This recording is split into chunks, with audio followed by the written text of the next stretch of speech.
America president Donald Trump Russia Ukraine యుద్ధంలో జోక్యం చేసుకున్న తర్వాత పరిస్థితులు పూర్తిగా మారిపోయాయి. వాస్తవానికి అమెరికా ఉక్రెయిన్కు అండగా నిలవాలి. జో బైడెన్ తాను అధికారంలో నుంచి దిగిపోయే వరకు ఉక్రెయిన్కు బిలియన్ల కొద్దీ డాలర్లు విలువ చేసేటువంటి ఆయుధాలు ఇవ్వడానికి అంగీకరించారు. అదే ట్రంప్ అధికారంలోకి వచ్చిన తర్వాత పుతిన్కు దగ్గరయ్యారు. సుమారు గంట పాటు ఫోన్లో మాట్లాడారు. తప్పంతా జెలెన్స్కీదే అయినట్లు అందరి ముందు అవమానపరిచాడు. బలవంతంగా కాల్పుల ఒప్పందానికి అంగీకరించాలని ఉక్రెయిన్పై ఒత్తిడి పెంచుతున్నాడు. అయితే బ్రిటన్తో సహా యూరోపియన్ దేశాలు ఉక్రెయిన్కు అండగా నిలిచాయి. ఇక బ్రిటన్ ప్రధానమంత్రి కీర్ స్టార్మర్ చివరి వరకు ఉక్రెయిన్కు అండగా ఉంటామని, చర్చల్లో తాము పాల్గొంటామని, లేదంటే పుతిన్ చర్చలను తప్పుదోవ పట్టిస్తాడని హెచ్చరించాడు. పుతిన్ గురించి బ్రిటన్ ప్రధానమంత్రి ఏమన్నారో ప్రత్యేక కథనంలో మరింత సమాచారాన్ని తెలుసుకుందాం.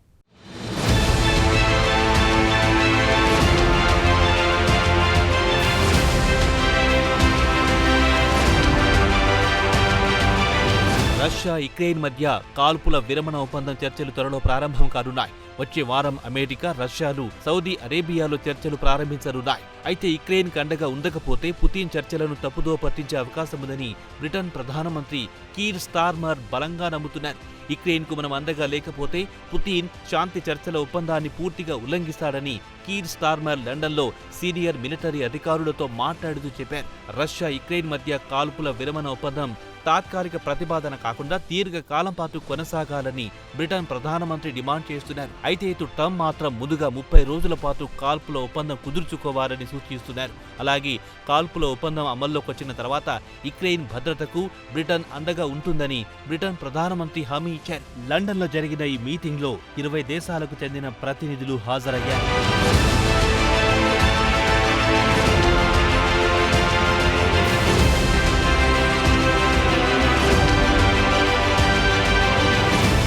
సమావేశంలో యుక్రెయిన్కు ఏ విధంగా అండగా నిలవాలి, యుక్రెయిన్ సైనికులను ఎలా పంపాలి, శాంతి చర్చల తర్వాత యుక్రెయిన్కు సెక్యూరిటీ గ్యారంటీ ఎలా ఉండాలి తదితర అంశాల గురించి కీర్ స్టార్మర్ నేతృత్వంలో చర్చలు జరిగాయి. అలాగే ఒకవేళ రష్యా ఒప్పందానికి తూట్లు పొడిస్తే మాత్రం తీవ్రమైన పరిణామాలను ఎదుర్కోవాల్సి వస్తుందని బ్రిటన్ ప్రధానమంత్రి పుతిన్ను హెచ్చరించారు. పుతిన్తో చర్చలు ప్రారంభించడానికి ముందే యుక్రెయిన్కు ఏ విధంగా యూరోపియన్ యూనియన్ దేశాలు అండగా నిలవాలని చర్చించుకున్నాయి. తమకు పుతిన్పై నమ్మకం లేదు. ఆయన కాల్పుల విరమణ ఒప్పందాన్ని ఉల్లంఘించడానికి అవకాశాలు ఎక్కువగా ఉన్నాయి. ఇది తానెందుకు చెబుతున్నానంటే గతంలో ఇలాంటివి చాలా జరిగాయి. పుతిన్ను నమ్మలేం. తనకు మాత్రం పుతిన్ ఈసారి కూడా మాట మీద నిలబడని ఖచ్చితంగా చెప్పగలనని బ్రిటన్ ప్రధానమంత్రి అన్నారు.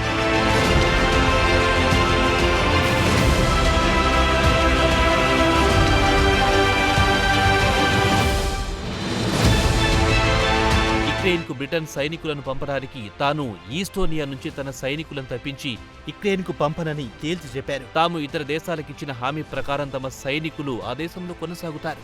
ఆ దేశాల నుంచి సైనికులను తరలించి యుక్రెయిన్కు పంపే పరిస్థితి లేదని Britain defence secretary John Healey military leader సమావేశంలో చెప్పారు. కాగా ఈ సమావేశానికి వివిధ దేశాలకు చెందిన మిలిటరీ లీడర్స్ హాజరయ్యారు. కాగా మిలిటరీ లీడర్స్ అందరూ కలిసి యుక్రెయిన్కు సైనికులను ఎలా పంపాలో నిర్ణయించుకోవాలని సూచించారు. ఇదిలా ఉండగా బ్రిటన్ మిలిటరీ చీఫ్ సమ్మిట్ను ఈ నెల ప్రారంభంలో లండన్లో ఏర్పాటు చేసింది. ఈ సమ్మిట్కు మొత్తం 26 దేశాలకు చెందిన మిలిటరీ చీఫ్లు హాజరయ్యారు. ఇక యుక్రెయిన్కు పంపే సైనికులను పీస్ కీపింగ్ ఫోర్స్ అనే బదులు రీఅష్యూరెన్స్ ఫోర్స్ గా పేరు పెట్టినట్టు రక్షణ రంగానికి చెందిన వారితో పాటు దౌత్య వర్గాలు చెప్పాయి.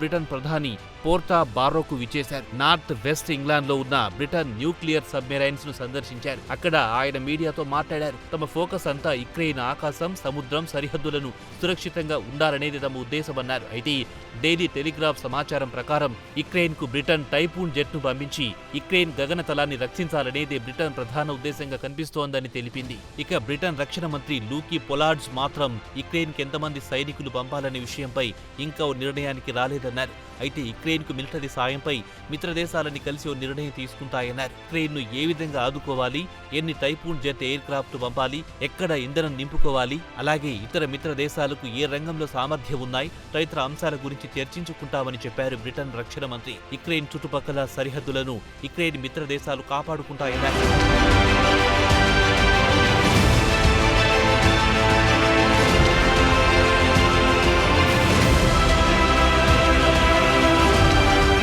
ఉండగా గురువారం నాడు యుక్రెయిన్ ప్రెసిడెంట్ నార్వేలో పర్యటించారు. ఈ సందర్భంగా జెలెన్స్కీ మాట్లాడుతూ రష్యా అనవసరపు డిమాండ్తో యుద్ధాన్ని పొడిగించాలని చూడడం మానుకోవాలని హితవు పలికారు. కాగా డొనాల్డ్ ట్రంప్, పుతిన్, జెలెన్స్కీ మధ్య 30 రోజుల పాటు కాల్పుల విరమణ ఒప్పందం చర్చలు విఫలమయ్యాయి. కాగా యుక్రెయిన్ అధికారులు అమెరికా అధికారులతో వచ్చే సోమవారం నాడు సౌదీ అరేబియాలో సమావేశం కానున్నారు.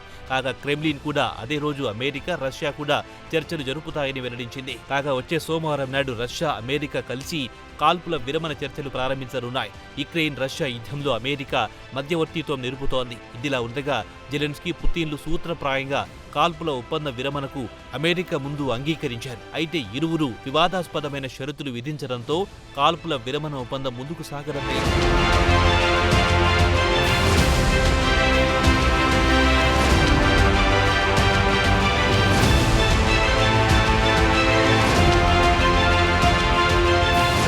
ఇదిలా ఉండగా గురువారం రష్యాపై యుక్రెయిన్ డ్రోన్లతో భారీ ఎత్తున దాడులకు పాల్పడింది. డ్రోన్ల దాడికి భారీ మంటలు వ్యాపించాయి. సమీపంలోని కాటేజీలు దగ్ధమయ్యాయి. కాగా రష్యా రక్షణ మంత్రి మాత్రం తమ రీజియన్కొచ్చిన 132 యుక్రెయిన్ డ్రోన్లను కూల్చివేశామని చెప్పారు. అయితే యుక్రెయిన్ డిఫెన్స్ మినిస్ట్రీ చెప్పేదేమిటంటే ఏంగెల్స్ నగరంలోని ఆయుధాల డిపోపై దాడులు చేశామని, దీంతో అక్కడ భారీ మంటలు ఎగిసిపడ్డాయని తెలిపింది. భారీ మంటలకు సమీపంలోని ఇళ్లను ఖాళీ చేయించారని కీవ్ అధికారులు చెబుతున్నారు. కాగా ఏంగెల్స్ ఎయిర్ బేస్ నుంచి రష్యా కీవ్పై దాడులు చేస్తోందని తెలిపింది. ఈ దాడిలో సుమారు 10 మంది గాయపడ్డారని స్థానిక అధికారులు తెలిపారు. అయితే తమ గార్డెన్లో యుక్రెయిన్ డ్రోన్లు పడిండడం చూసి స్థానిక ప్రజలు ఆశ్చర్యపోయారు. అయితే ఏంగెల్స్ డిస్ట్రిక్ట్ హెడ్ మాక్సిక్ లియోనోవ్ స్థానికంగా ఎమర్జెన్సీ విధించారన్న వార్తలొచ్చాయి. కాల్పుల విరమణ ఒప్పందానికి ముందు యుక్రెయిన్ రష్యాపై దాడులు చేయడం ఆశ్చర్యం కలిగించింది. ఇక సౌదీ అరేబియాలో చర్చలు ప్రారంభం కావడానికి 3 రోజులు మాత్రమే మిగిలి ఉంది. మరి ఈసారైన చర్చలు సఫలమవుతాయా లేదా వేచి చూడాల్సిందే.